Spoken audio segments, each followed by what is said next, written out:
Mesdames, Messieurs, bonsoir et bienvenue à votre émission Périscope. Nous revenons ce soir sur le divorce du Burkina avec l'île de Formose et son remariage dans la foulée avec la Chine continentale. Mais j'évoquerai également avec mes invités cette décision du Conseil d'État qui réhabilite complètement le conseil municipal de Saponé dans ses droits, désavouant ainsi le gouvernement qui en avait prononcé la dissolution. Sur le plateau de Périscope ce soir, pour aborder ces sujets, M. Basile Letard Guissou, consultant indépendant, ancien ministre des Relations extérieures et de la coopération du Burkina. Bonsoir. Bonsoir. Également sur ce plateau, Serge Théophile Baliman.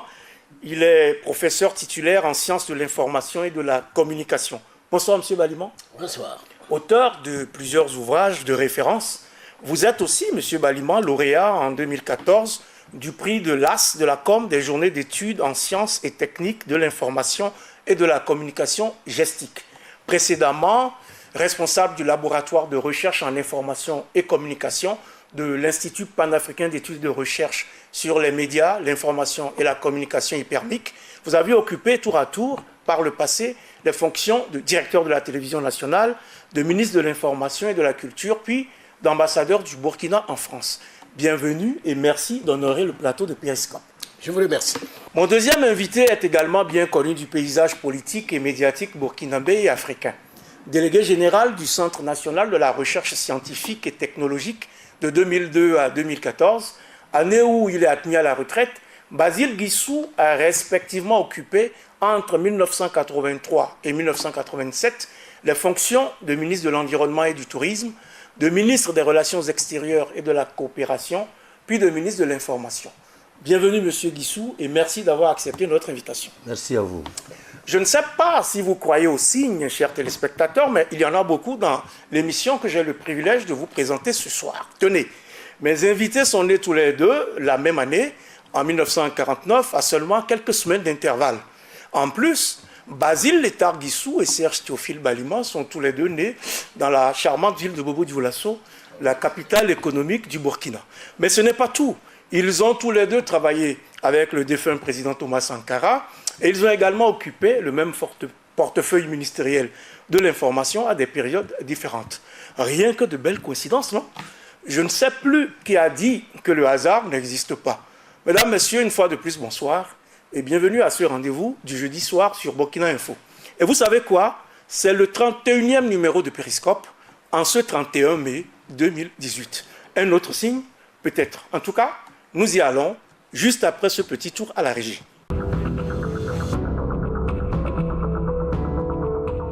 Avant d'aborder le menu de nos échanges de ce soir, je m'en voudrais de ne pas requérir les sentiments et appréciations des enseignants et chercheurs de réputation exceptionnelle que vous êtes tous les deux sur le travail du Conseil africain et malgache pour l'enseignement supérieur CAMES, qui célèbre actuellement à Ouagadougou son 50e d'existence.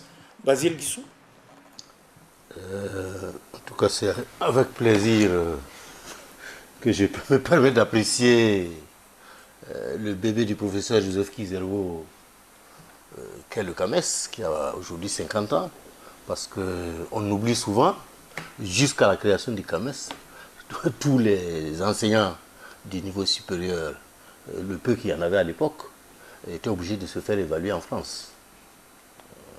Donc c'est Kizerbo qui a permis de mettre fin à ça et de fédérer les compétences des différents pays membres pour créer des comités techniques scientifiques qui reçoivent les dossiers des chercheurs, des enseignants de l'université pour les faire avancer des grades. Et depuis lors, de la médecine à la philosophie, nous arrivons à promouvoir à l'interne nos intellectuels, nos chercheurs. Et je pense que ça, c'est quelque chose qu'il ne faut pas oublier, parce que c'est un passé, une rupture avec la période coloniale qui nous a permis intellectuellement de nous assumer. Un bel instrument, donc, voilà. Rehaussé, dont la célébration du cinquantenaire est rehaussée par la présence de certains chefs d'État de la sous-région dans notre pays. Serge Théophile Baliman.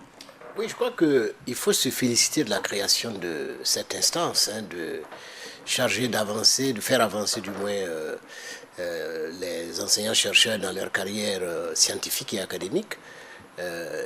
50 ans, c'est beaucoup. C'est l'occasion de rendre hommage au professeur Kizerbo. Je crois que ça sera le cas lors de cette session de chef d'État. Mais je crois aussi que tout en faisant le point sur les 50 ans, il faut regarder vers l'avenir. Ça veut dire que nous devons être de plus en plus rigoureux. Parce que vous savez, dans tous les systèmes, les brebis galeuses ne manquent pas. Il faut ouvrir l'œil de façon à ce que la qualité soit toujours maintenue et sauvegardée. Parce qu'aucune institution ne fonctionne de façon parfaitement absolue. Donc il faut toujours veiller à ce que la qualité soit toujours maintenue. Donc ça passe par la rigueur, ça passe aussi par une éthique professionnelle qui doit être de plus en plus affirmée, parce que sinon, avec cette société de monétarisation, il y a parfois des tentations qu'il va falloir étouffer rapidement pour que l'institution conserve toute sa grandeur.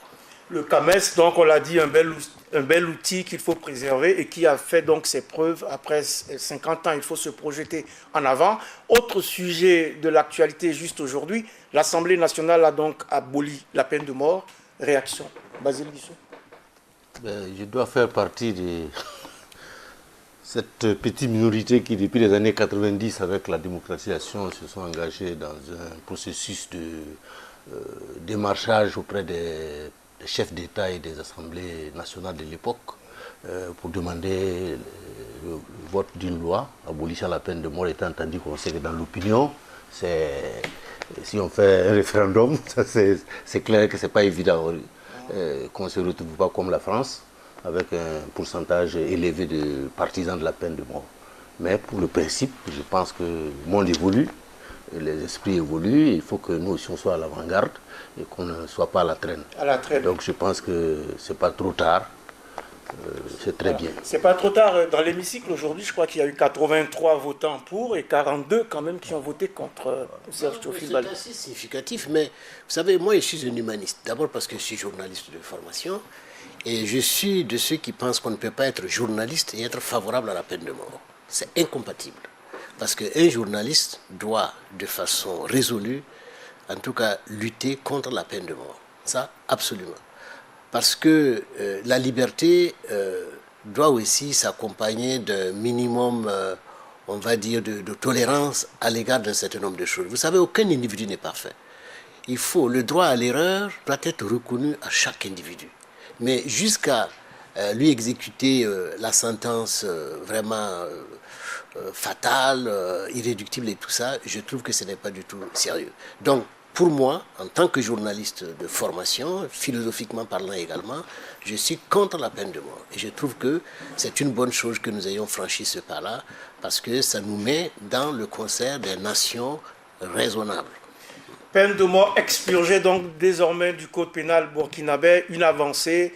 Les avis restent quand même un peu partagés. On verra bien comment les choses se passent par la suite. De toute façon, c'est une règle de droit qui s'oppose désormais à tout le monde.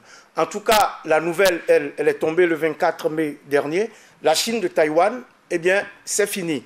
En rompant ses relations diplomatiques avec l'île de Formose, le Burkina inscrit sa diplomatie dans une nouvelle dynamique, ou du moins, entend-elle foi d'Alpha Bari, ministre burkinabé des Affaires étrangères et de la coopération, entend-elle considérer, je cite, l'évolution du monde et les défis socio-économiques actuels de notre pays et de notre région. Fin de citation. Ce divorce continue de faire débat, de susciter la polémique, surtout cette rupture avec Taïwan au profit de Pékin. Pour l'histoire, en raison, dit-on ici, on dit ici en fait que cette rupture s'est opérée de manière quelque peu brutale.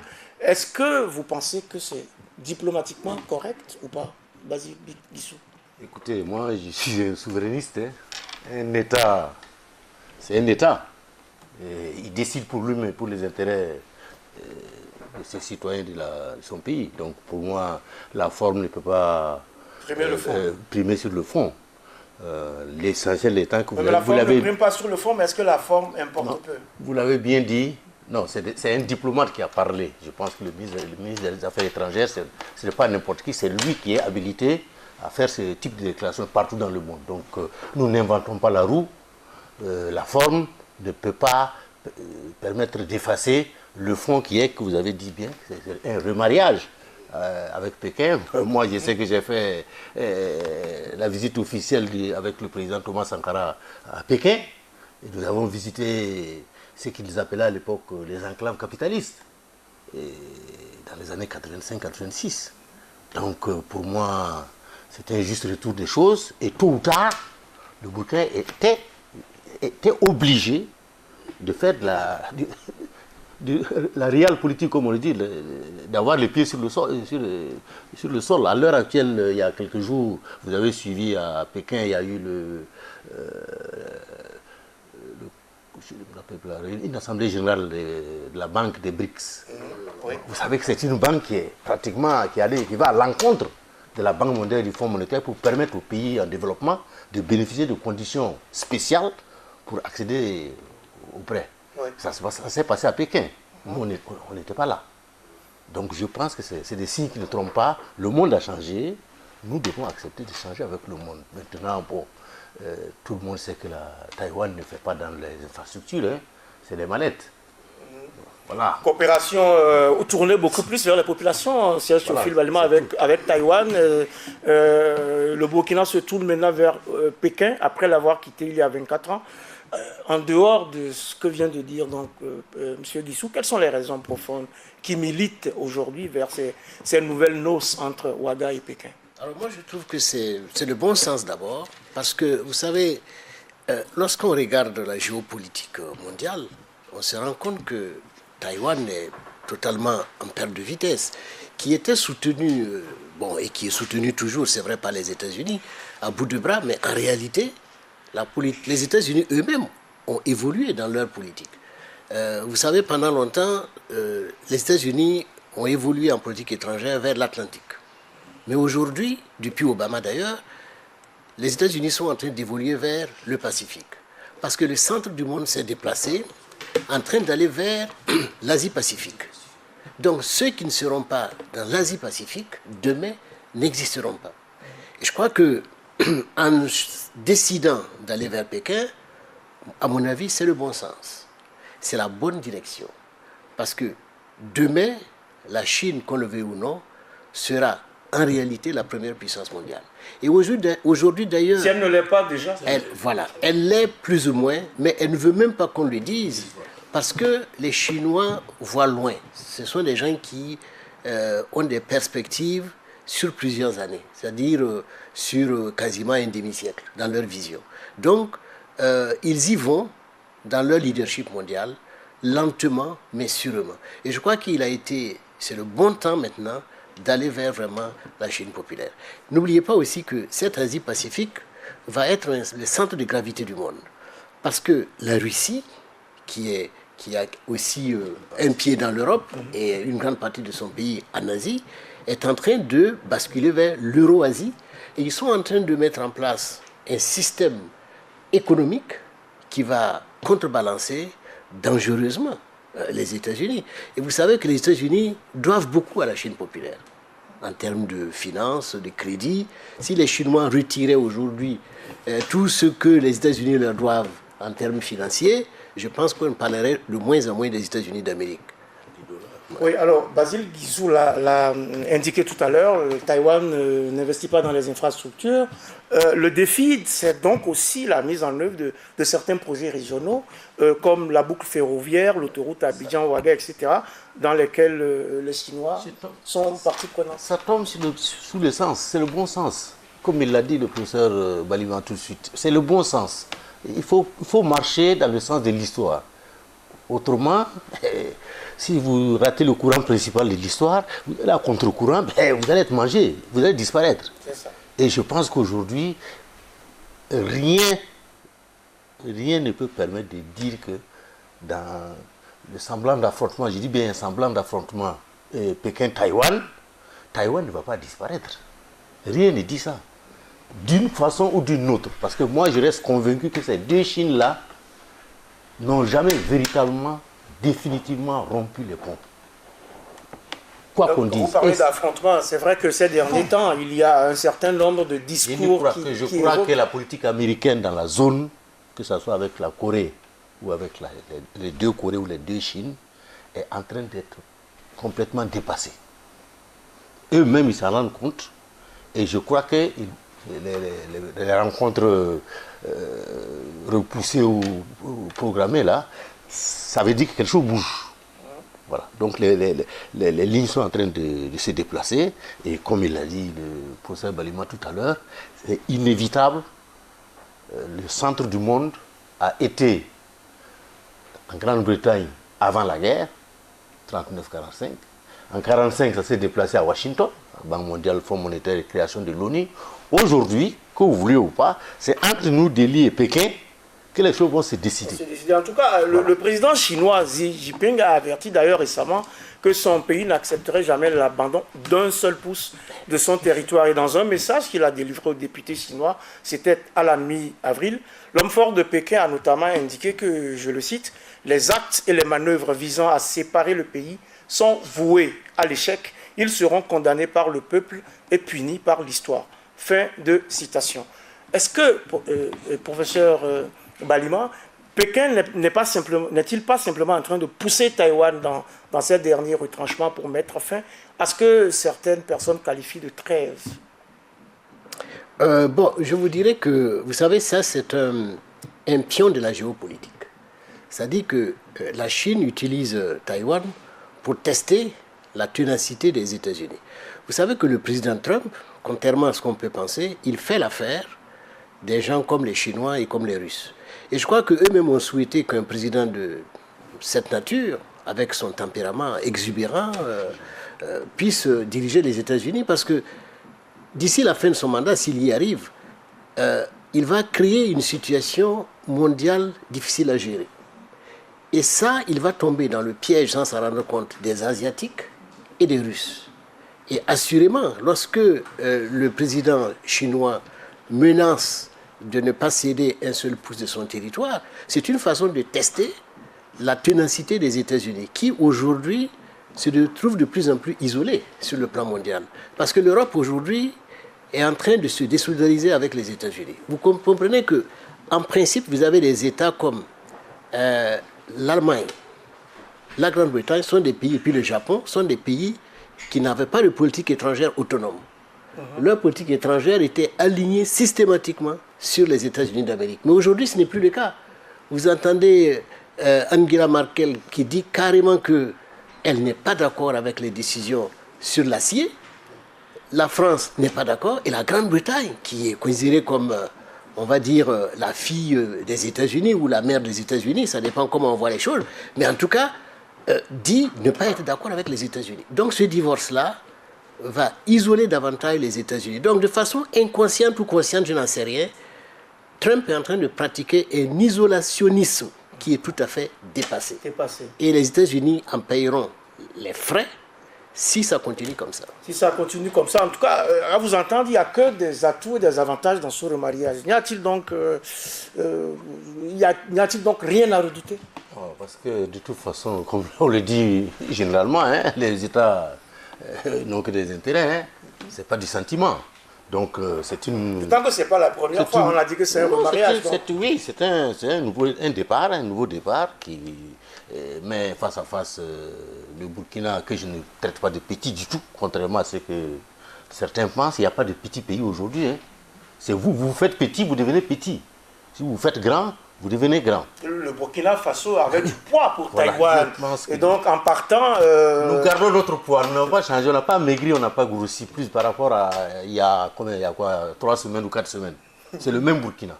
Donc, c'est à nous de savoir jouer. Parce qu'effectivement, Pékin défend ses intérêts, se positionne dans le monde pour pouvoir contrôler les matières stratégiques. Nous en avons aussi, et pas mal. C'est à nous de savoir jouer. En effet, c'est à nous de savoir jouer, mais certains redoutent l'invasion de notre marché par des produits chinois plus compétitifs. Nos pailles d'Anfani et Coco Donda ont déjà leur clone chinois. Les Chinois disent qu'eux, ils se mettent au niveau du pouvoir d'achat des populations. Donc, il y a des pays en Afrique qui ont décidé, par exemple, d'interdire la friperie chez eux pour pouvoir relancer leur textile. Alors, professeur Balma, est-ce qu'il faut une politique protectionniste dans certains domaines? Bon, vous savez, il faut aussi avoir les moyens d'appliquer son protectionnisme. Parce que si vous êtes protectionniste et vous avez des offres de prix qui sont loin d'être concurrentielles, vous pouvez étouffer votre peuple sans vous en rendre compte. Je crois que nous sommes dans un monde ouvert. Et si le monde est ouvert, on doit faire de plus en plus appel à des génies, appel à des compétences, à des talents. Et nous en avons dans ce pays.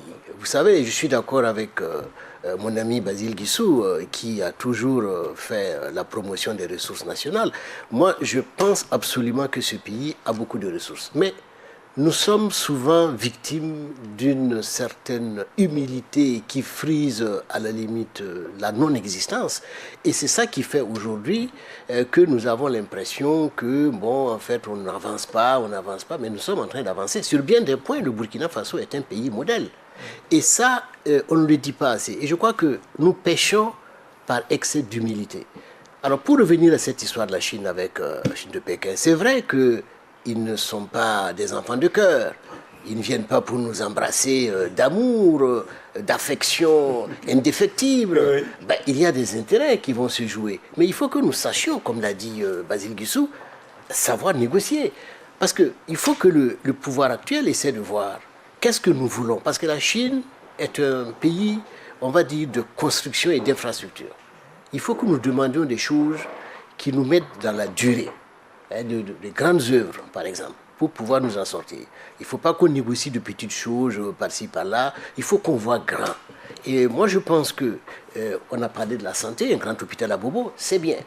Mais il faut qu'on pense aussi à l'eau. Parce que vous savez, l'eau, c'est la vie. C'est stratégique. Et là, je pense au capitaine Thomas Sankara, qui a été le premier à créer le ministère de l'eau. Tout simplement, tout court. Parce que si vous avez l'eau, vous avez vraiment une base pour tout le reste. À la fois pour les humains, mais aussi pour les animaux et pour les oiseaux. Parce que tout ce qui est vivant, même les plantes, les arbres, ont besoin d'eau. Donc c'est stratégique. Et je crois que c'est bon qu'on puisse demander 2 grands barrages qui pourraient vraiment fonctionner. Je ne suis pas un technicien de l'hydraulique, mais dans la région, par exemple, du Sahel, je verrai vers la Mare d'Oursi un grand barrage. Un grand barrage. Oui, qui permettrait effectivement... Ah oui, de soutenir des activités. Exactement. Oui. Et en même temps de gérer un certain nombre de questions liées au développement de la... C'est un pôle de croissance qui a besoin de l'eau. Je parle sous le contrôle de quelqu'un, d'un spécialiste des barrages avec lequel j'ai discuté il n'y a même pas 2 mois, qui m'a fait comprendre que notre pays est incliné par rapport à la mer. Et donc, tout ce qu'on fait comme barrage ou autre, là, ça ne peut pas ne pas retenir l'eau.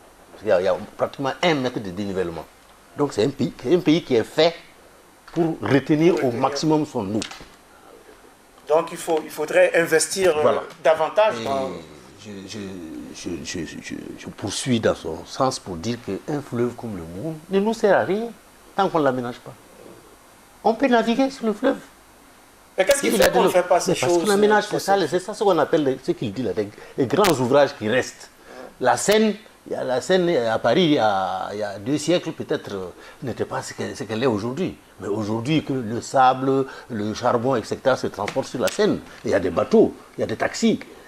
Oui, mais encore faudrait-il qu'on ait il faut des grands aménagements. Des autorités qui pensent à ces grands chantiers pour en discuter avec la Chine et pour qu'on puisse s'investir dans ce domaine-là. Il faut se décomplexer. Et je pense que la décision là même, c'est une décision décomplexée. Il faut continuer dans cette voie-là. Il faut continuer dans cette voie. Il ne faut pas écouter le cœur des pleureuses là. Non, ceux qui veulent pleurer n'ont qu'à continuer à pleurer. Nous, on construit notre pays. On doit construire notre pays. Il en a les moyens. On ne doit pas reculer. Devant aucune audace. Je dis bien aucune audace. Alors, d'aucuns estiment qu'il faut tout de même garder des relations commerciales avec Taipei. Pourtant, la déception des Taïwanais est plutôt grande. Hein. Le ministre des Affaires étrangères a même démissionné. Ceux d'en face aussi ont fait la même chose. Ils ont ouvert un bureau ici qui fonctionnait, non? Donc, il n'y a aucun problème.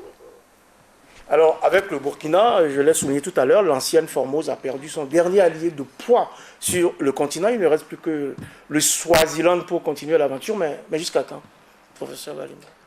Écoutez, je pense que si vous faites une analyse géostratégique et socio-historique, vous comprenez bien que Taïwan n'a pas un grand avenir dans les relations internationales, ça il faut le dire. Mais ils peuvent avoir un bureau commercial qu'ils peuvent ouvrir dans tous les pays du monde s'ils le souhaitent et vendre leurs marchandises comme on vendrait, je ne sais pas, des chaussures ou des cravates, il n'y a pas de souci. Mais il ne faut pas espérer que Taïwan demain pourra devenir à l'ONU, etc. Non, ce n'est pas possible, non, ce n'est même pas possible. Parce Voilà, que... mais justement, donc finalement, sur le plan diplomatique, Taïwan doit-il alors rendre les armes et se reconnaître comme l'une des provinces de la Chine continentale? Moi, je suis convaincu que c'est la reconnaissance de ça, non écrite, non prônée, qui leur a permis de vivre jusqu'aujourd'hui. Je sais que le 1er octobre 1949, Mao a pris Pékin sans tirer un coup de fusil. Il a fermé la ville et il a dit à Chiang Kai-shek, appelle tes amis américains, je vous donne l'île en attendant. C'est comme ça que c'est passé. Donc c'est pas une négociation. La rupture, je ne crois pas que quelqu'un peut me dire à tel instant T, il y a une rupture à 100% entre ces deux entités-là. Non. Et je crois que, mon cher, c'est le... Donc c'est la parenthèse, une longue parenthèse qui va s'achever. C'est la famille. La famille, ça va se régler en famille, je pense. Donc ils sont en train de mettre terme à cette trêve, à cette longue période où donc on a laissé un peu Taïwan faire. Le temps est venu, Hong Kong et puis Macao, c'est ça? Donc le temps est venu maintenant pour que tout rentre dans l'ordre et que la Chine exerce son leadership seul, plein et entier, c'est ça? Bon, disons que, vous savez, même à Taïwan, il y a un parti qui est plus ou moins favorable à la Chine continentale et qui arrive à avoir des voix considérables. Donc, il ne faut pas négliger. Mais je crois que le statut de Taïwan aussi, quelque part, arrange la Chine continentale. Ouais, c'est un jeu dans lequel, évidemment, on peut utiliser Taïwan pour certaines choses, parce que la Chine a besoin de puissance tranquille. Ce n'est pas un État où il y a des gens excités, c'est un pays de discipline. Et la Chine avance lentement, mais sûrement. Absolument, la Chine va phagocyter diplomatiquement un certain nombre de pays dans le monde. Et vous voyez même l'Europe aujourd'hui court derrière la Chine parce que sans cela, ça va être difficile pour l'Europe. Parce que les États-Unis, ce n'est pas des alliés qui peuvent être fiables. Parce que Trump surtout a montré que on prend un engagement, on peut ne pas le respecter. Parce qu'il estime que la puissance militaire suffit à faire ce que l'on veut. Alors, ce qui est grave, parce qu'il remet en cause toute la crédibilité des institutions internationales et des accords internationaux, et ça met le monde entier en péril. C'est ça le problème. C'est ça le problème. Quand la Chine s'éveillera, avait dit l'autre, la Chine s'est réveillée depuis. Et c'est vrai que, comme il l'a dit, écoutez, moi j'ai une citation de Mao Tse-tung de 1911. 1911. Il fêtait 1911. C'était le 40e anniversaire de leur indépendance, je crois, 1911, en 1956. Et il a dit que la Chine sera une grande puissance mondiale. Et elle l'est déjà. Voilà. En 1956. En 1956. Et il a dit que même à ce moment-là, il a dit en 2002, je crois. Il a cité en 2002. Lui, il est mort dans les années 90. Mais il a pronostiqué ça pour 2002. Et il dit que même à ce moment-là, il faut que la Chine se contrôle et n'ait pas le complexe de grande puissance. Et n'est pas le en 56, en 1956. C'est pour dire qu'il y a de la vision sur la Chine. La Chine va dominer le monde, qu'on veuille ou pas. Rien ne peut plus empêcher ça. Parce que comme il l'a dit, si la Chine retire ses billes de la Banque fédérale américaine aujourd'hui, le dollar tombe. Les bons de trésor américains dont dispose la Chine aujourd'hui peuvent déstabiliser les États-Unis. Est-ce qu'ils en parlent? Ils n'en parlent même pas. Toutes les scènes, les théâtres de guerre, la Syrie, l'Iran, est-ce que vous entendez une position de la Chine? Mais vous croyez qu'ils ne suivent pas? Donc la Chine est réveillée depuis une grande puissance, en tout cas pour l'historien François Goudemont. Je le cite dans une interview qu'il a accordée à Jeune Afrique. Pékin a récemment accentué sa pression diplomatique et ses sanctions commerciales envers Taïwan. Elle a aussi considérablement accru sa pression militaire avec des manœuvres militaires toujours plus intrusives. La trêve est terminée et la décision burkinabé en est sans doute l'une des conséquences. Fin de citation. Vous avez dit conséquences, Vous avez dit conséquence, eh bien, il y a une histoire, une belle histoire qui est de nature à renforcer notre vivre ensemble démocratique et notre culture pour un véritable état de droit. C'est l'histoire entre trois conseils au pouvoir distinct.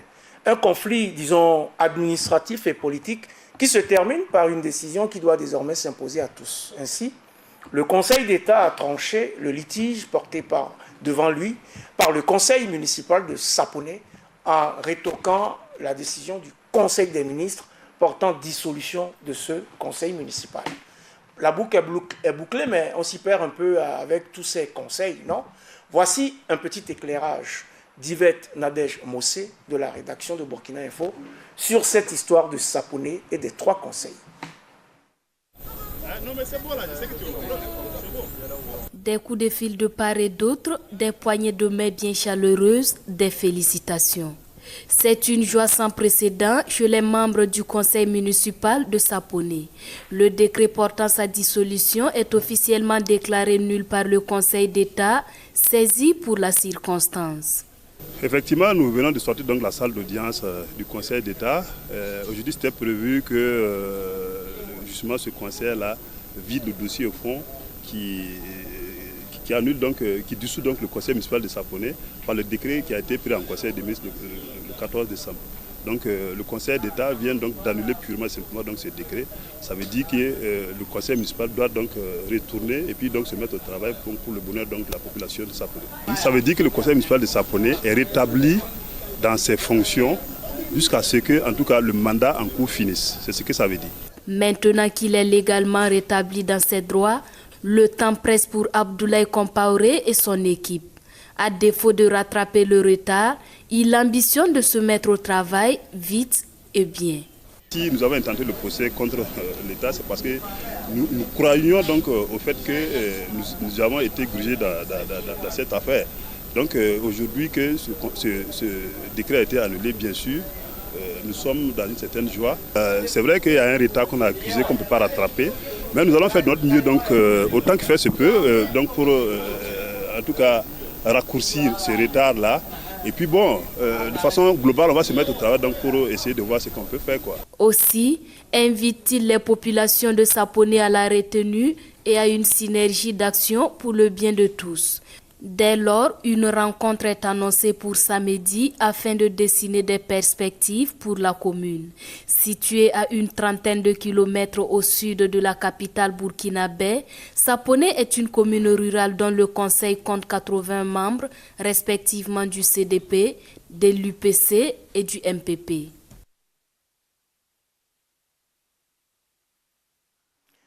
Le Conseil d'État a donc désavoué le 25 mai dernier le gouvernement sur cette question de la mairie de Saponey en revenant sur la dissolution du conseil municipal prononcée par le Conseil des ministres. Vos réactions sur ce retour à la normale, entre guillemets, Basile Guissou? D'abord, je me réjouis que les gens aient laissé les machettes et les coupes-coupes pour aller à la justice. Comme c'était le cas à un moment donné. Voilà, c'est déjà vraiment un grand pas en avant. Et je pense que c'était la meilleure solution comme ça, de laisser la justice dire ce que le droit enseigne et impose. Les partisans, puisque en fait c'est une guerre de partisans, gèrent leurs contradictions au sein des partis et mettre les populations en danger de mort comme ça a été le cas. Vraiment, je pense que la justice ici a joué vraiment son rôle de juge. Voilà. La justice a joué son rôle. Cela prouve, Serge Théophile Baliman, qu'on peut avoir raison contre l'État et recouvrer ses droits pour peu qu'on fasse les démarches nécessaires. Oui, de plus en plus, je crois que c'est tout à fait possible dans ce pays. Et il faut se réjouir, comme l'a dit Basile Guissou, et moi je me réjouirais aussi du fait que le gouvernement ait eu la sagesse de se soumettre lui-même aux lois de son pays. Parce que dans pas mal de pays africains, on fait un procès contre l'État à travers un tribunal de surcroît administratif, vous perdez systématiquement. Mais ici, je crois que ce sont des grandeurs de comportement qu'il faut saluer et montrer que nous sommes dans un espace qui est de plus en plus démocratique. Et je crois que ça, nous devons en être fiers et peut-être même plus fiers qu'on ne devrait l'être. Parce qu'en réalité, ce pays est en train de s'enfoncer davantage dans une démocratie. Mais attention, certains acteurs de la société, certains citoyens, ne comprennent pas la signification de la démocratie. Tout ce qui est arrivé à Sapone, c'est dû au fait que, à mon avis, il faudrait que modestement, on forme tous les élus pour qu'ils comprennent ce que c'est que la démocratie. Comment ça fonctionne? Lorsque vous triomphez, vous ne devez pas triompher contre les perdants. Vous devez triompher avec les perdants. Ça veut dire que, en triomphant, vous travaillez également pour les perdants. Vous travaillez pour les minorités. Parce que il y en a qui aussi n'ont pas le caractère démocratique. Parce que la démocratie impose l'humilité et la modestie dans le service. Parce qu'on vous a élu pour servir une communauté, pour servir toutes les familles de pensée que vous gérez dans votre espace territorial, communal, etc. Mais il faudrait qu'ils comprennent cela. Oui. Et sinon, quand ils affirment une certaine autocratie, en disant, voilà, c'est nous qui avons gagné, si tu n'es pas d'accord, tu n'as qu'à te faire cuire neuf, etc. Ce n'est pas de cette manière qu'on se comporte. Et je crois que, comme tout à l'heure, ils viennent de le dire, je suis bien content qu'ils disent qu'ils vont rattraper le retard. Mais rattraper le retard, ça veut dire rechercher un consensus avec les autres. Parce que si vous avez gagné, vous ne devez pas gagner contre les autres. Vous devez maintenant, avec nous, on doit travailler ensemble. Parce que c'est comme ça qu'il faut se comporter si on veut aller de l'avant. C'est pratiquement une première et on doit en être fier. Comme le souligne si bien le professeur Balima, globalement, cette décision remet les compteurs à zéro et les pendules à l'heure. Oui, ça ouvre une brèche pour faire comprendre effectivement que ces élections de proximité-là, c'est vraiment là-bas que la démocratie commence. Parce que c'est des petites entités où tout le monde est parent. C'est des mêmes familles. Si vous cassez ça, le socle sur lequel la nation se construit là, ce socle-là disparaît. Donc, comme il l'a dit, il faut de la hauteur. Il faut se dire que je ne combats pas mes frères. J'ai des idées peut-être différentes des leurs, mais si je gagne, je ferai tout pour les associer. Même s'ils peuvent amener 10%, c'est déjà bon. S'ils peuvent amener 40%, c'est déjà bon.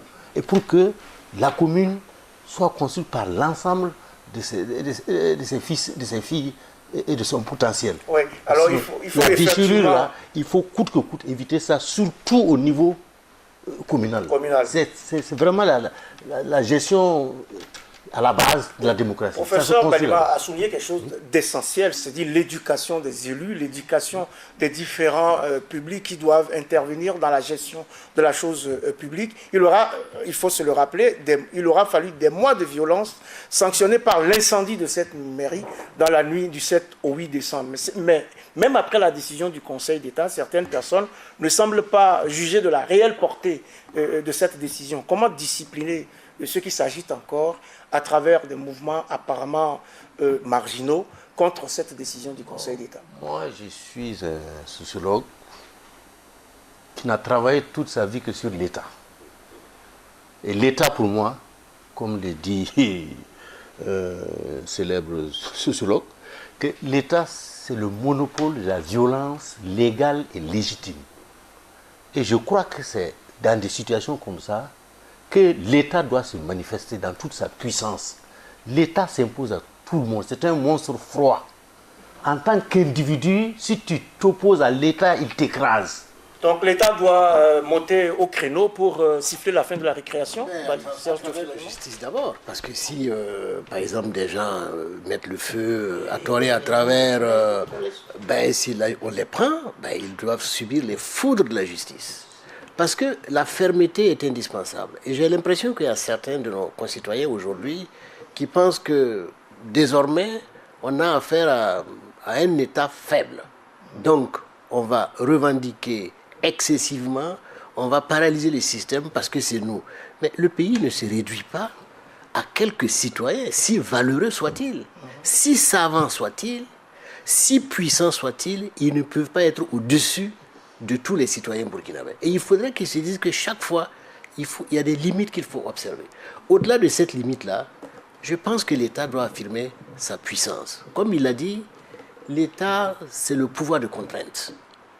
Parce que sinon, il n'y aura pas d'État. Finalement, le tissu va se disloquer et on va se retrouver dans un État complètement comment dirais-je, lézarder, et puis on ne pourra jamais travailler sérieusement pour aller de l'avant. Alors que le monde devient de plus en plus difficile, nous devons travailler en synergie. On doit se combattre sur les idées, mais si sur une idée nous n'avons pas gagné, ben, nous devons continuer de travailler à convaincre les autres que notre idée était la meilleure.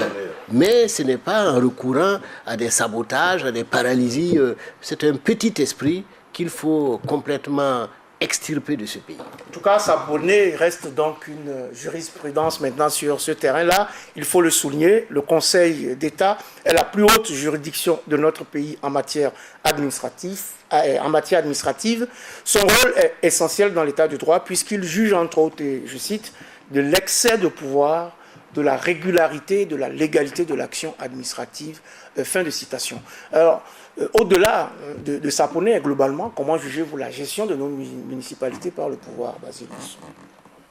Bon, je vous l'ai dit tantôt, je crois que notre démocratie se jauge à la base. Moi, je dis toujours que l'entité de base de la communauté nationale au Burkina Faso, c'est le village.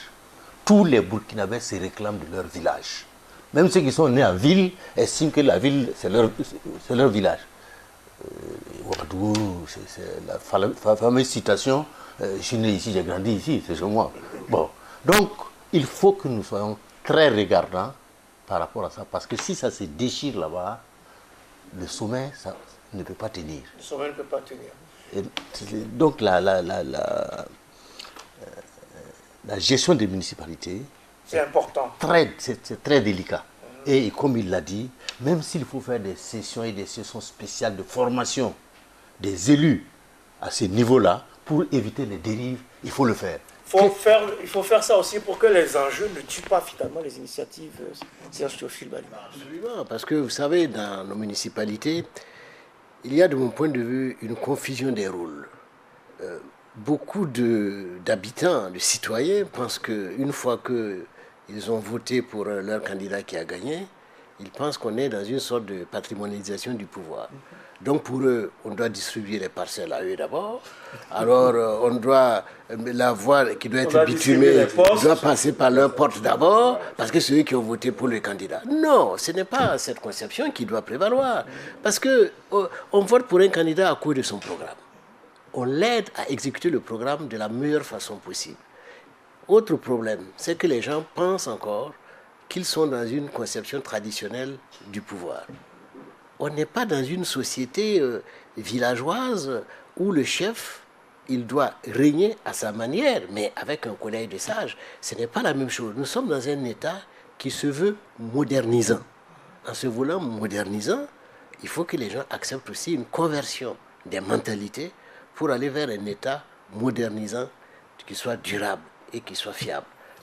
Voilà. Qui soit durable et qui soit fiable. En tout cas, il faut véritablement travailler à la base pour faire grandir notre processus démocratique. Les enjeux sont énormes, mais les enjeux sont d'une autre ampleur au Mali voisin, où devrait se tenir le 29 juillet la prochaine élection présidentielle. Mais lui, mettant fin à un faux suspense au début de cette semaine, Ibrahim Boubacar Keïta a finalement annoncé sa candidature. Il fait bien? Je pense que c'est logique. Je l'ai écouté. Il estime qu'il a fait la moitié du chemin. Il lui reste une autre moitié à faire. Il lui reste une autre moitié à faire, c'est Théophile Baliba. C'est ce qu'il a dit. Oui, c'est ce qu'il a dit. Bon, dans tous les cas, moi je me réfère à leur constitution. Selon leur constitution, le président sortant, il peut briguer un second mandat. C'est à lui. Il y a droit. Il y a droit. C'est à lui de faire une lecture de son action. S'il estime, comme il l'a dit, qu'il a fait la moitié du parcours, il reste une seconde manche qui va lui permettre d'amener le Mali vers la terre promise. Je crois que c'est son droit. C'est son droit. De se présenter. En face, l'opposition, qui a pourtant multiplié les manifestations de regroupement, reste encore divisée. C'est un des talons d'Achille de la démocratie en Afrique. Et quand vous avez, comme au Burkina, 145 partis politiques et tous les chefs de partis estiment qui sont des présidentiables, je m'excuse, mais vous êtes mal barré pour jouer pleinement le jeu démocratique. Donc là, Ibrahim Boubacar Keïta, IBK, comme on l'appelle là, devant lui, un boulevard pour reblotter, Je crois plutôt. pour continuer son bail au palais de Koulouba. Surtout que dans presque toutes les formations aujourd'hui, le marchandage est là, c'est-à-dire que beaucoup quittent. L'ADEMA, par exemple, il y a presque la moitié qui est pour le soutien à IBK, c'est leurs camarades.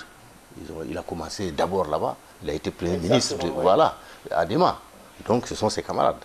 Et je pense quand on regarde la scène politique malienne comme la scène politique burkinabé, il n'y a pas 35 familles politiques. Hein. Alors, ça, je te file c'est entre composition et recomposition. En fait. Bon, disons que je ne serai pas aussi catégorique parce que, vous savez, tout dépend de cette opposition. Malheureusement, comme il l'a dit, vous savez, les partis politiques en Afrique, surtout quand ils sont de l'opposition, manquent de courage, de ténacité et souvent même de personnalité pour affronter l'adversité des gens qui sont au pouvoir. Je suis sûr que sur la vingtaine de candidats, il y a de faux candidats. Ça, c'est la stratégie négroïde qui est mise en œuvre chaque année. De faux candidats, on les paye pour être candidats et pour se désister assez rapidement pour dire non, moi, je soutiens IBK. Parce que celui qui donne l'enveloppe la plus parlante, évidemment, va avoir les ralliements les plus significatifs. Bon, sans compter aussi le marché de dupes qui va se faire. Certains vont abandonner le combat pour adhérer à un camp ou à un autre. On leur promet ciel et terre. Mais une fois que le bonhomme il est élu, il dit mais la promesse n'engage que ceux qui les croient. Ceux qui y ont cru. Voilà, c'est ça. Et puis tout simplement, et puis il continue son chemin. Et puis bon voilà, donc on est dans un cocktail parfois nauséabond, ça il faut le dire, mais parfois regrettable. Mais sinon, bon, comment comprendre? Parce que les données sont là. Je crois que l'opposition semble avoir aussi sa chance cette fois-ci. Ses atouts. Ses atouts, mais simplement... Si un certain nombre se désiste en faveur d'un seul candidat, par exemple. Par exemple, voilà. Mais le problème, c'est que les oppositions... Est-ce que ce scénario est envisageable, possible? Bon, je ne peux pas me prononcer plus loin que je ne l'ai fait jusqu'ici parce que je ne connais pas quand même les tractations qui ont cours actuellement. Je suis sûr qu'à partir du moment où les dés sont jetés, c'est sûr que les calculs, les discussions, les alliances et les ruptures vont se multiplier avant de... Peut-être on aura un certain décantage avant le premier tour. Je pense que pour l'essentiel, il sera difficile d'avoir en face de IBK une force d'égale puissance. Non. Alors, la situation sociopolitique et sécuritaire du pays n'inspire pourtant pas confiance et sérénité. Écoutez, est-ce que c'est, comment on va dire, c'est pas parce qu'il y a la mort qu'il faut refuser de vivre. Nous sommes partie prenante de cette insécurité généralisée. Il y en a qui sont plus aux avant-postes que d'autres, mais c'est la globalisation du problème du terrorisme qui est posé, au Mali comme au Burkina, comme au Niger, comme en France ou ailleurs. Donc ça ne doit pas nous empêcher de garder la tête froide et de continuer à bâtir, à construire l'avenir. Et en même temps se fortifier en se disant qu'il n'y a pas un mal qui n'a pas de solution. Peut-être qu'on n'a pas fait assez. Et je pense que la démocratie ne peut pas s'arrêter de fonctionner parce qu'en face, il y a des gens qui veulent semer la mort et la désolation. Oui, mais tout de même, Serge Théophile Balma, est-ce que cette situation sécuritaire peut rendre difficile le calendrier électoral? Moi, je pense que ça rendra même difficile le calendrier électoral. Parce que je suis sûr que les uns vont tenter de faire parler d'eux lors de ces élections, parce que c'est une tribune extraordinaire pour ceux qui veulent faire leur marketing dans leurs idéologies et dans leurs options politiques. Mais il y a aussi une variable avec laquelle il faut compter pour ces élections. C'est la communauté internationale qui a mis beaucoup d'argent pour le Mali et qui globalement se pose beaucoup de questions sur la manière dont ces aides-là ont été gérées et qui font aussi une propagande, en tout cas tout au moins certains membres de cette communauté internationale, franchement ne sont pas pour la réélection du président Ibeka. Évidemment, ces gens travaillent en sourdine, mais souvent ils ne connaissent pas le terrain. Ibeka va essayer de jouer avec ce qu'il a comme connaissance de son propre terroir. Il connaît les Maliens, il sait comment il faut faire pour leur parler, ce qu'il faut leur dire pour qu'ils soient contents. Bon, donc je pense qu'il a un léger avantage, mais je ne lui crédite pas, comme ses partisans le pensent, de remporter les élections au premier tour. Au la main. Non, ça sera... Donc il y a quand même un certain nombre de localités, de points du territoire qui échappent au contrôle du pouvoir central. C'est à tout le monde. Ça échappe au pouvoir, oui, au pouvoir comme à l'opposition, ça échappe à tout le monde. Donc je pense effectivement que, comme il l'a dit, ça va se passer dans des conditions extrêmement difficiles. Mais bon, comme j'ai dit, ce n'est pas une raison pour ne rien faire. On est obligé d'agir, ils sont obligés d'avancer, le Mali est obligé d'avancer envers et contre tout pour pouvoir bâtir, en tout cas demain, un climat plus sécurisé. Parce que la légitimation du pouvoir aussi passe par ça. Vous pouvez pas, il y en a qui, les raisons sécuritaires peuvent vous amener à vouloir instaurer les états d'exception ou bien ça, ce n'est pas une solution. C'est pas une solution. Voilà, parce que c'est la voie ouverte aussi à des extrémités. Des extrêmes contre des extrêmes, ça ne donne pas une solution. Ça ne donne pas une solution. Je pense que la voie démocratique, la solution des urnes, là, jusqu'ici, c'est la moins périlleuse pour moi. Qu'est-ce qu'on peut faire pour finalement que ce scrutin se tienne sans... On sait qu'il y aura des difficultés, mais se tienne avec le moins de difficultés possible. Ben là, je n'ai pas une boule de cristal. Moi, je crois que c'est extrêmement difficile à dire, d'autant qu'on se pose même des questions de savoir si les élections pourront se dérouler sur l'ensemble du territoire. Exactement. Voilà. D'autant que le Mali est dans une région où on a une situation assez complexe.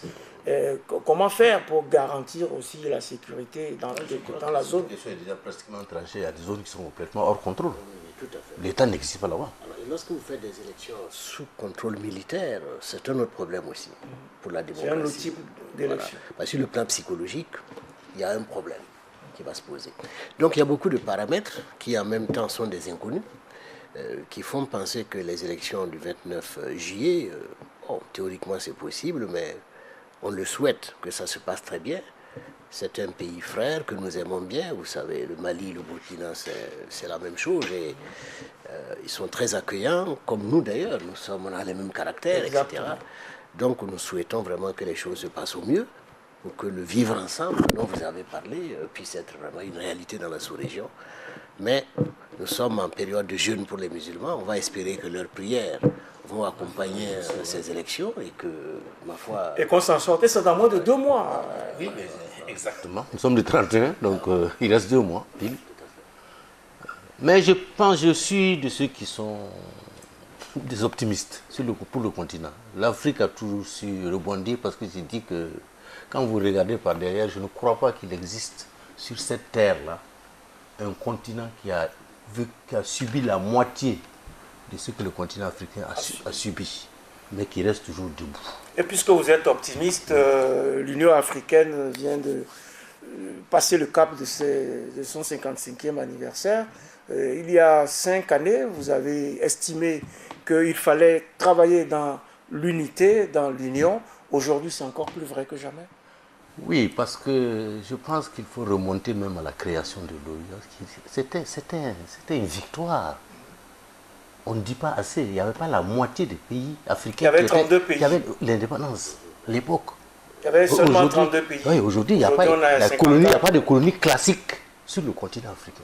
Et c'est une grande victoire. C'était un grand pas en avant. Là, dernièrement, encore à Kigali, les pays africains viennent, certains du bout des lèvres, mais en tout cas,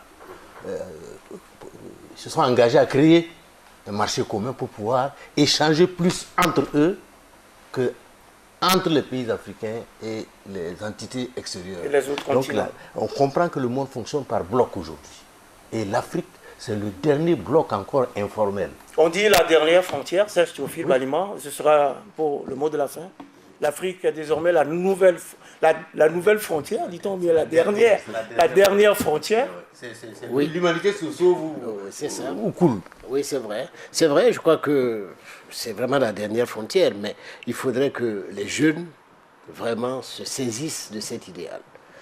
Parce que, quelque part, j'apprécie l'optimisme de Basile, que je souhaite voir se réaliser, mais quelquefois, quand je regarde certains Restez un jeunes, peu circonspect. je me demande, en tout cas, il faut qu'ils se ressaisissent et qu'ils abandonnent, parce qu'ils sont de plus en plus, à mon avis, individualistes et ils jouent de moins en moins dans le collectif. Et ça, c'est regrettable. Et je pense qu'ils devraient se saisir rapidement de cet idéal dont il a parlé, parce que nous sommes dans un continent où les gens ont le plus souffert dans l'histoire. Et si nous arrivons à survivre, c'est parce que nous avons beaucoup de génie, on a beaucoup de ressources, mais il va falloir que les jeunes, qui sont de plus en plus nombreux, puissent capitaliser tout cela pour aller de l'avant. Et ce sera le mot de la fin. Nous sommes un continent plein d'avenir. Nous avons beaucoup de jeunes, beaucoup d'espoir à partager. Mais ces jeunes-là doivent travailler, se ressaisir pour faire prospérer ce continent. Mesdames, messieurs, c'était votre émission Périscope, millésime 31, qui a bénéficié des regards périscopiques de M. Basile Leta Guissou, consultant indépendant, ancien ministre des Relations extérieures du Burkina. Merci, Monsieur Guissou, d'être passé nous voir. C'est nous qui vous remercions. Sur ce plateau aujourd'hui également à Monsieur Serge Théophile Baliman, journaliste, consultant international, ancien diplomate, mais actuellement, un journaliste n'est jamais à la retraite, donc il continue ses productions intellectuelles. Merci beaucoup, Monsieur Baliman.